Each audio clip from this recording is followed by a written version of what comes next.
Shalom Bapak Ibu, selamat pagi. Mari kita mulai ibadah lansia pada pagi hari ini. Kita memulainya dengan nyanyian pembukaan yaitu Kidung Jemaat nomor 18 ayat 1 saja.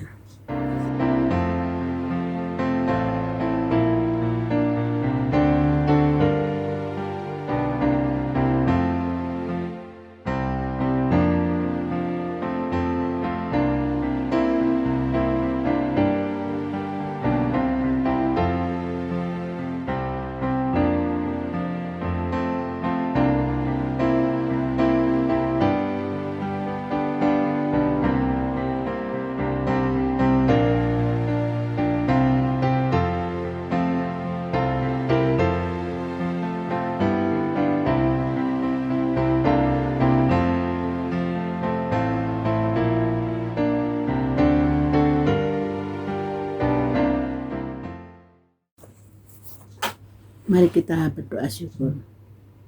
Bapa yang bertahta dalam kerajaan surga yang maha mulia dan maha kudus, kembali kami datang ke hadirat-Mu ya Bapa. Kami mengucap syukur atas penyertaan-Mu sampai pada hari ini ya Bapa, atas berkat-berkat-Mu, atas kesehatan yang telah Engkau beri kepada kami ya Bapa.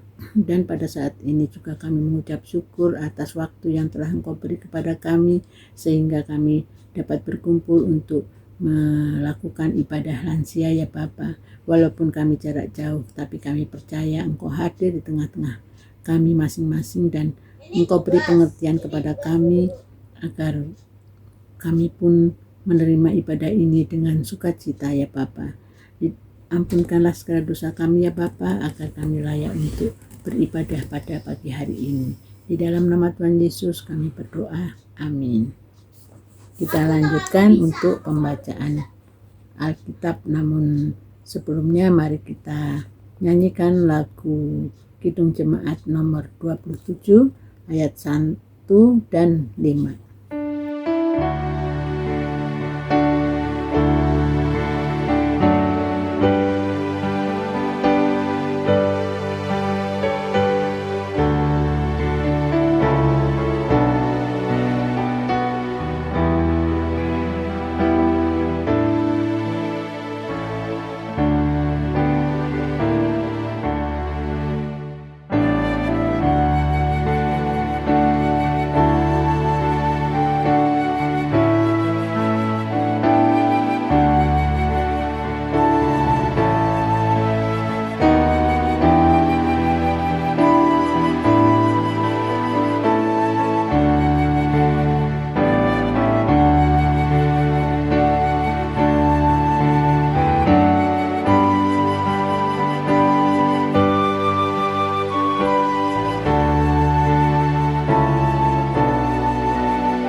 Salam, selamat pagi Oma Opa.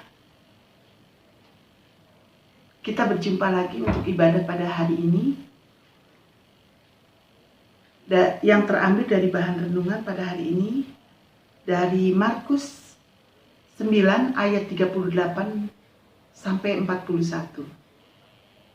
Namun sebelum kita akan merenungkan dan membaca firman Tuhan, kita akan berdoa dulu. Mari kita berdoa.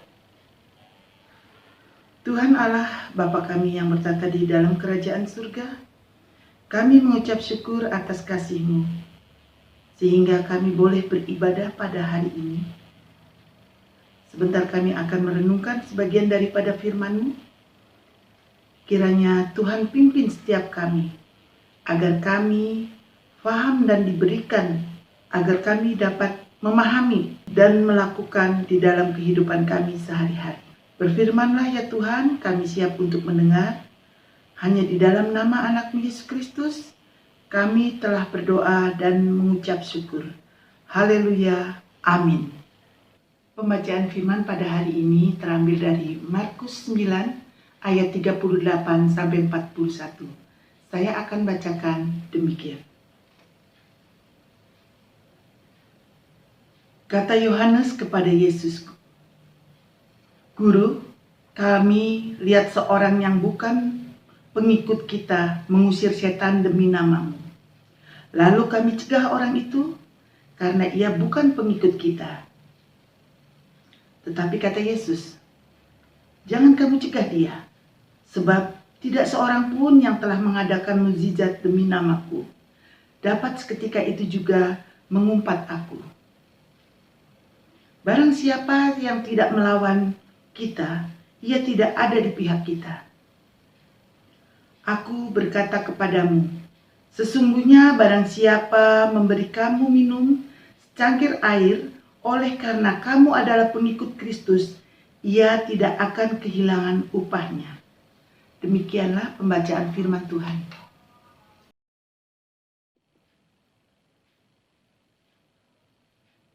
Oma Opa, tema pada pagi hari ini yang berjudul Gotong Royong Mengerjakan Kebaikan. Di sini gotong royong adalah budaya Indonesia yang sudah diwariskan turun-temurun di berbagai tempat di seluruh Indonesia.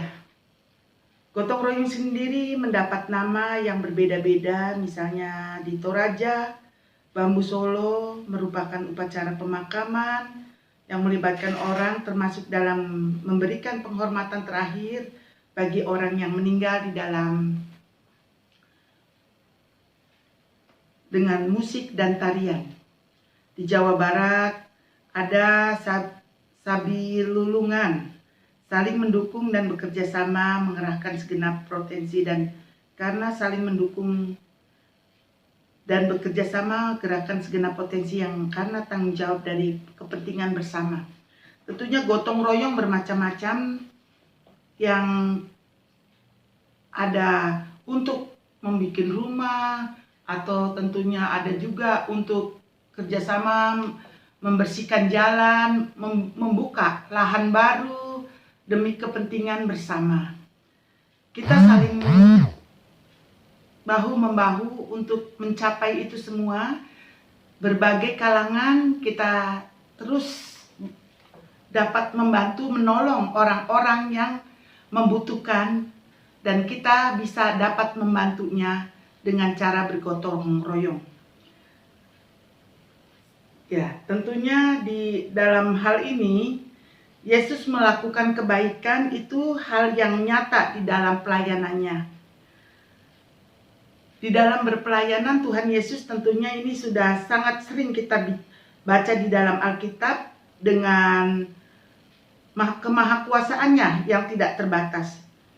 Yesus menjawab harapan dari orang yang membutuhkan pertolongan, sehingga keberadaan Yesus selalu penuh kasih. Yesus yang melakukan kebaikan juga menjadi teladan bagi para muridnya, supaya diteruskan bagi orang-orang yang ada di sekitarnya. Di dalam pasal 9 ketika Yesus mengusir Roh Kudus dari seorang anak yang bisu, kembali memperlihatkan kemahakuasaan Yesus sekaligus belas kasihnya kepada sesama. Setelah peristiwa ini, para murid bertanya, Mengapa kami tidak mengusir Roh Kudus itu? Mengapa kami tidak dapat mengusir Roh Kudus itu? Para murid tidak mampu menolong anak itu. Kemampuan mereka terbatas dan tidak dapat menjawab kebutuhan orang lain.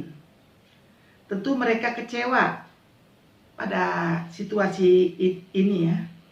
Lalu setengah kecewaan mereka berdebatkan siapa yang terbesar di antara mereka setelah Yesus. Mereka saling berdebat tentunya sesama murid-murid Yesus. Karena ingin sekali dia bisa seperti Yesus, bisa menyembuhkan seseorang yang karena gangguan itu, gangguan iblis itu. Pada kenyataannya bahwa orang lain, artinya bukan dari antara murid-murid Yesus yang dapat mengusir setan demi namamu. Hal ini sungguh mengherankan bagi para murid tentunya.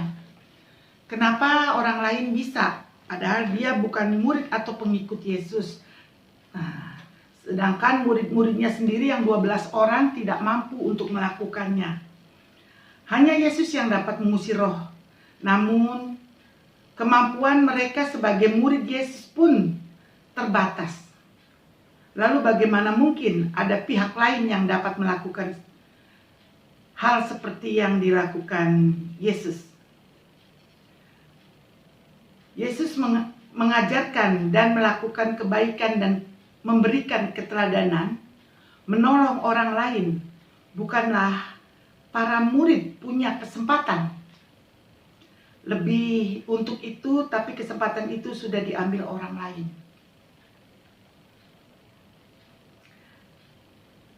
Para murid diajak memahami bahwa orang lain yang belum bergabung dengan para murid bisa diberi kuasa oleh Yesus untuk melakukan kebaikan. Ada orang-orang yang mau menerima Yesus dan mengikutnya, meskipun tidak jelas bergabung dengan para murid, memberi diri untuk selaras dengan Yesus sehingga memberikan kuasa yang menolong dengan sesama. Para murid mengatakan, "Guru, kami lihat seorang bukan pengikut kita mengusir setan demi namamu. Lalu kami cegah orang itu karena ia bukan pengikut kita." Ini pemahaman yang sempit. Tidak mungkin suatu yang baik datang dari orang-orang luar Yesus.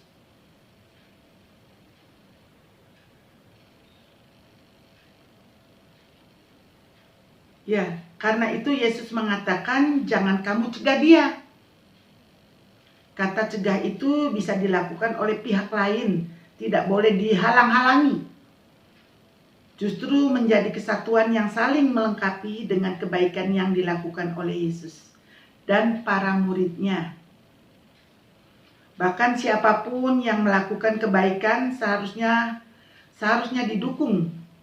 Setiap kesempatan untuk berbuat baik harus dimanfaatkan, sehingga satu dengan yang lain saling bergotong royong mengerjakan kebaikan.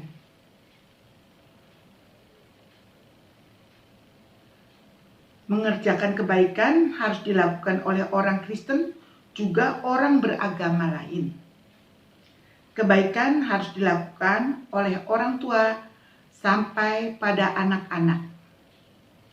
Kebaikan harus dilakukan oleh semua orang tanpa memandang agama, suku, ras, ataupun latar belakang apapun.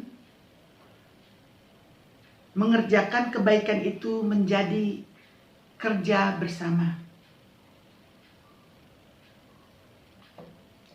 Lalu bagaimana dengan opa-oma di masa sulit, di masa lanjut usia? Bisakah menjadi bagian dari orang-orang yang melakukan kebaikan itu? Tentu saja bisa. Dalam perjalanan kehidupan yang sudah dilalui, tentu ada begitu banyak jejak rekam kebaikan yang sudah ditaburkan. Bersama-sama dengan anggota keluarga, tanggung jawab sudah dikerjakan. Bersama-sama dengan anggota gereja, pelayanan sudah dilakukan. Bersama-sama dengan rekan-rekan, dengan sesama tetangga, sahabat juga melakukan kebaikan. Puji Tuhan, kebaikan itu sudah dilakukan. Tetapi tentu kebaikan itu harus terus dilanjutkan. Bagaimana sekarang? Apakah pandemi yang membatasi gerak kita dalam tatap muka? Tapi masih banyak yang dapat dilakukan bersama dengan opa, oma, sahabat lainnya. Saling mendoakan, saling memberi semangat, saling bertukar pengalaman dengan menggunakan media telepon atau WhatsApp di grup ya oma opa ya, menggunakan alat komunikasi hubungan yang indah tetap dapat terjalin. Mari kita bersama-sama melakukan pekerjaan yang baik. Tentu saja kita di dalam WhatsApp kita saling mengingatkan, atau setiap pagi kita yang saya baca itu, selamat pagi Oma, selamat pagi Opa, bagaimana? Ada penghiburan, ada gambar-gambar yang cukup bisa kita nikmati. Kita jadi tersenyum sendiri, terkadang melihatnya, terkadang seperti meme itu, yang gambar-gambar itu lucu-lucu, ada bunga-bunga, ucapan-ucapan yang menyemangati. Selamat pagi, kita sehat semua, tetap semangat di pagi hari. Ya, kita saling mengisi itu semua. Ada juga yang hanya penikmat saja. Tapi jangan salahkan ya oma opa, mungkin talenta mereka dan juga keterbatasan, termasuk saya sendiri. Saya tidak bisa, hanya saya bisa menikmati oma opa, bisa menyampaikan salam di pagi hari, atau doa-doa, atau banyak sekali yang saya nikmati. Terkadang saya pun malu sendiri sebagai yang masih agak muda lah, belum oma opa. Tapi oma opa semangatnya, cara sama teman-teman menyemangati untuk kesehatannya, untuk mendoakan sesama-sama yang sedang dalam pergumulan, yang sedang dalam timpa sakit, musibah. Jadi setidaknya di dalam COVID seperti ini, beberapa saya yang pernah alami, tentunya ada untuk penyemangat itu loh. Jadi kesedihan itu hilang begitu saja.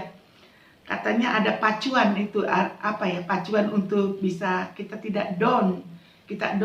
Istilahnya apa itulah oma opa, saking gapteknya saya kurang tahu, maafin. Saya sebagai mako ya oma opa ya, tentu banyak kekurangan saya sebagai manusia terhadap oma opa yang harus bisa sepertinya semangatnya itu semangat 45, semangat yang perlu dicontoh oleh anak cucunya. Tentunya saya pribadi pun saya mencontoh oma opa yang menyemangati itu. Dan sebagai orang Kristen kita tentunya meyakini merasakan kebaikan Tuhan yang selalu hadir dalam kehidupan kita. Dia tidak pernah meninggalkan kita ke dalam keadaan apapun. Bersyukur untuk kebaikan Tuhan yang sudah menuntun kita sampai pada usia lanjut. Tantangannya ialah yang sudah menopang dan menguatkan dalam perjuangan kehidupan. Karena kebaikan Tuhan inilah kita bergerak untuk membagikan kebaikan Tuhan bagi sesama. Sampai masa tua, sampai batas usia, kaum lansia masih memiliki kesempatan untuk berperan lagi bagi keluarga dan bagi lingkungan. Usia yang sudah tidak muda lagi bukan menjadi penghalang untuk melakukan kebaikan bagi kehidupan. Kebaikan yang dilakukan ini tentu memberi manfaat, di antaranya kebaikan menjadi nilai utama bagi keluarga. Yang kebaikan yang kita lakukan menjadi nilai utama bagi keluarga adalah para orang tua pernah lupa mendoakan anak cucunya. Ini kebaikan yang tidak pernah lupa ya, pernah lupa mendoakan anak cucunya. Ini menjadikan kebaikan yang luar biasa tentunya. Selain itu, sebagai orang tua juga memberikan keteladanan kepada anggota keluarga. Anggota keluarga akan terlatih untuk melatih lagi anak-anaknya, tentunya cucunya oma opa. Nah, hal seperti itu diawalin dari oma opa dan anak juga cucu, terus generasi terus menerus. Keteladanan kepada anggota keluarga akan terlatih, tentunya akan melakukan kebaikan awalnya di tengah-tengah keluarga. Karena terlatih, maka kebaikan itu akan dapat dilakukan dimanapun kita berada. Bahkan dalam keadaan berat sekalipun, dan panggilan untuk melakukan kebaikan akan terus muncul sampai generasi berikutnya, dan akan jadi momok atau cerita bagi mereka juga. Dan kebaikan dalam komunitas tentunya beberapa tahun ini telah muncul sarana kumpulan klub lansia sebagai sentra kegiatan warga senior. Memang tidak mudah dilakukan di masa pandemi seperti saat ini, membutuhkan dukungan anggota keluarga yang untuk memfasilitasi ya tempat, atau memfasilitasi ya tempat untuk berkumpul, atau tempat untuk bisa kita sharing-sharing. Tentunya ini bisa menjadi kesempatan untuk saling membantu sesama dengan sahabat usia lanjut, supaya tidak merasa kesepian atau terbeban di usia lanjut. Dalam komunitas sebaya seperti ini akan kita lakukan hal-hal positif, bertukar cerita untuk selalu merangsang otak, untuk selalu mengingat dan berpikir. Kebaikan yang dibagikan tentu bermanfaat bagi orang lain dan bagi diri sendiri. Ya, bagi orang lain. Tentunya kita memfasilitasi dengan adanya WhatsApp. Kita ada grup lansia. Di situ bisa yang tadi saya sebutkan, di sana pagi-pagi sudah entah jam berapa, ada yang sudah bangun jam 2 dini hari gitu, pagi hari, mengucapkan selamat pagi, ini sampai siang, sampai tengah hari masih ada selamat pagi, dan semangat untuk memfasilitasi tersebut untuk kebersamaan kita. Demikianlah sebagian pembahasan pada pagi ini, dan demikian juga firman Tuhan hari ini Oma Opa yang kita miliki. Semangat untuk melakukan kebaikan-kebaikan bagi kehidupan bersama, sesuai kemampuan yang masih bisa kita lakukan pada usia lanjut ini.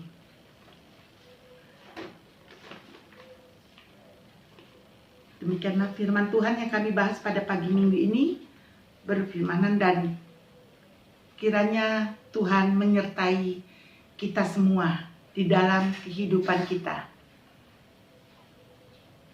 Amin.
Bapak Ibu yang terkasih, pada saat ini kita diberi kesempatan untuk memberikan persembahan.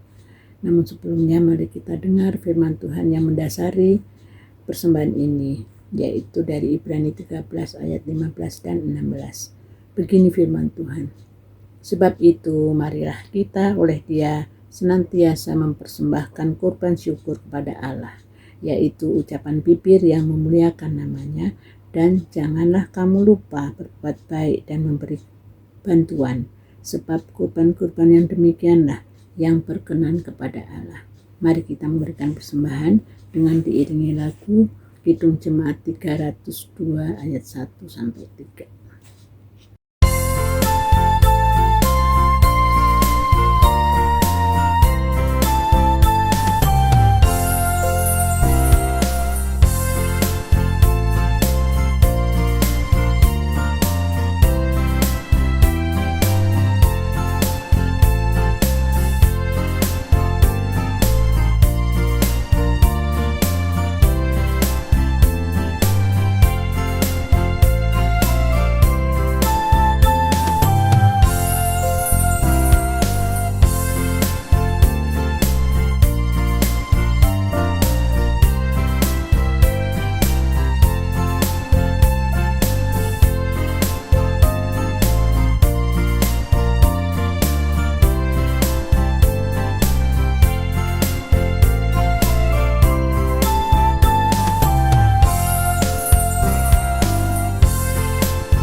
Mari kita bawa persembahan ini dalam doa. Mari kita berdoa. Ya Bapa, kami telah memberikan persembahan yang itu semua datangnya daripada-Mu ya Bapa. Kami mengucap syukur atas berkat-berkat yang telah Kau limpahkan kepada kami ya Bapa. Dan sebagian telah kami persembahkan ke hadirat-Mu ya Bapa. Kiranya Engkau kuduskan persembahan ini ya Bapa, agar dapat terpakai untuk penata layan di gereja-Mu ini ya Bapa. Berkatilah kami sebagai umat-Mu yang telah memberikan persembahan ini, agar kami selalu mengucap syukur atas apapun yang telah Engkau berikan kepada kami ya Bapa.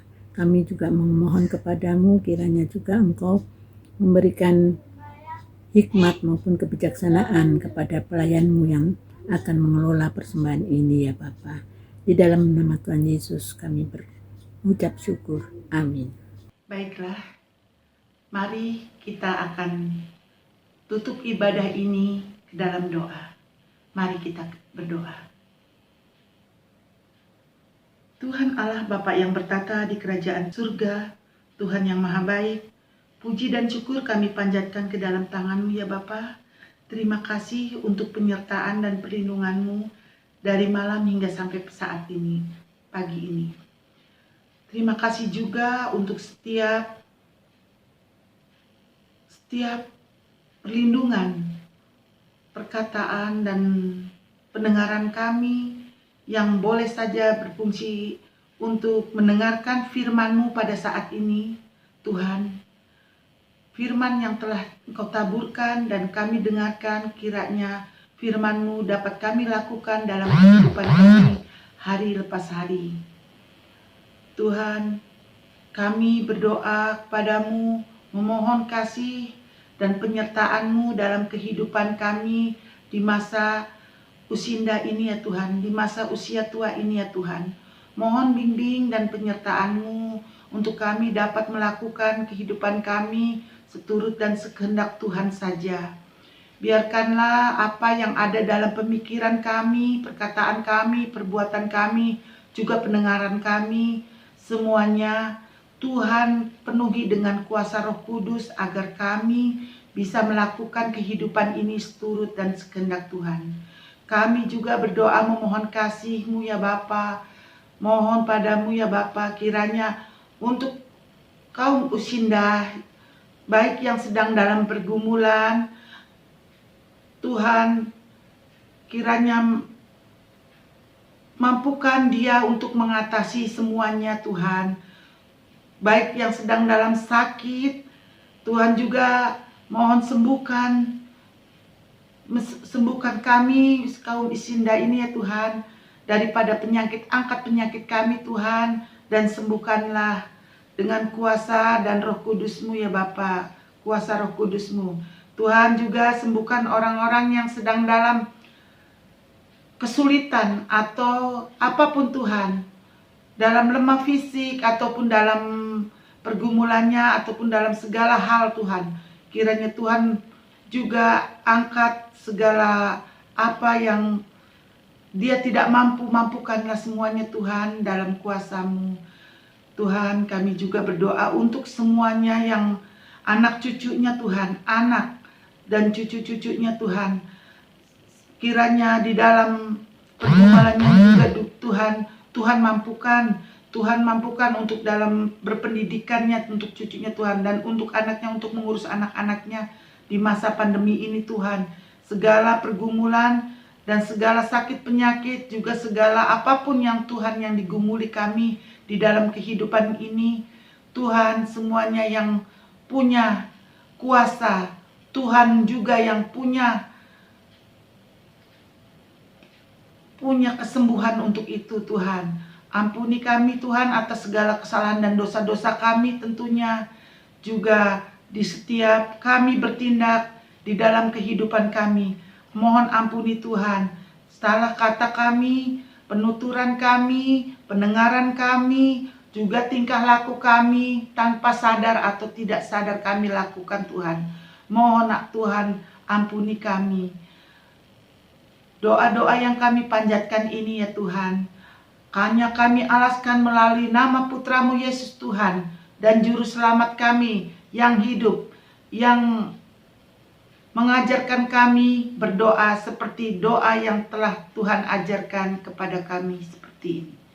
Bapa kami di dalam surga, dikuduskanlah nama-Mu, datanglah kerajaan-Mu, jadilah kehendak-Mu di bumi seperti di dalam surga. Berikanlah kami pada hari ini makanan kami yang secukupnya, dan ampunilah kami akan segala kesalahan kami, seperti kami juga mengampuni orang yang bersalah kepada kami.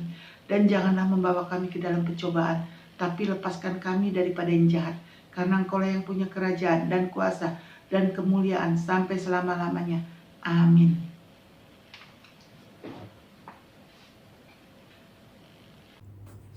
Kita akan menutup ibadah ini dengan nyanyian Kidung Jemaat 293 ayat 1 sampai 3.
Oma Opa yang terkasih dalam Tuhan Yesus, kita akan menerima berkat. Mari kita.